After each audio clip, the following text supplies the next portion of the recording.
Nalibak sa pwesto ang 7 pulis na bigla na lang pumasok sa isang tindahan sa Taguig.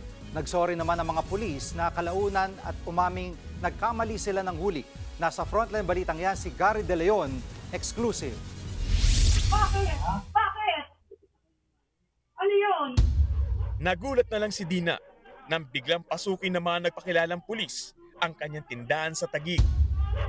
Pati ang 14 anyos niyang anak na lalaki, sinita ng mga pulis. Habang pinabasa naman kay Dina ang papel na umano'y arrest warrant. Inagaw pa ng mga pulis ang kanilang cellphone. At pilit silang pinalalabas para isakay sa mobil. Pare-parehong pumalog ang mag-ina. Hindi na nakita ang mga sumunod na nangyari sa tindahan dahil winasak ng mga pulis ang CCTV. Pero ayon kay Dina, tinangay ng mga nanghuli ang benta ng tindahan, pera sa kwarto at maging laman ng kanyang e-wallet. Inilagay pa raw sa garbage bag ang mga nakuhang gamit. Kwento ni Dina, pumalag sila dahil walang nakasaad na impormasyon sa ipinakitang arrest warrant. Basta may warrant ka. As ko titingnan ko. Bakit ganyan ang warrant niyo? Walang pirma ng judge. 3 poses daw ang inilagay ng mga pulis kay Dina. Saka siya kinaladkad papunta sa police mobile. Nag-hysterical na po ako.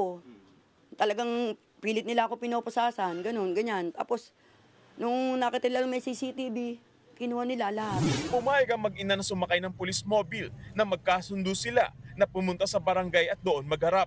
Pati ang anak na babae ni Dina, sumama rin. Pero pagsakay nila, biglang matulin na pinatakbo ang police mobile. Sa isang video, makikitang tumalon si Dina at tumakbo sa loob ng barangay hall. Aba, nakita ko nilagpas na ho sa barangay. Hindi totoong barangay. Didiretso ako.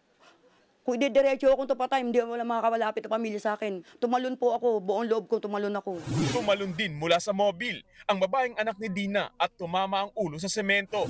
To the rescue ang barangay at dinala sila sa ospital.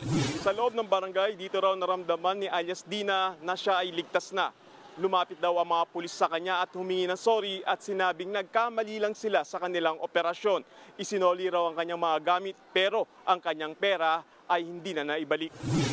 Humihingi ng proteksyon kay PNP Chief Romel Marvil ang pamilya ni Dina dahil natatakot daw sila na balikan sila ng mga pulis. Nagsasagawa na ng mabusising investigasyon ng National Capital Regional Police Office o NCRPO. Sinibak at dinisarmahan na rin ang 7 pulis. Pinagpapaliwanag din ang commander ng Substation 5 sa Taguig. Nagbabalita mula sa frontline, Gary De Leon, News 5. Mga kapatid, Jiggy Manikad po, iba na ang may alam at may pakialam sa panahon ngayon.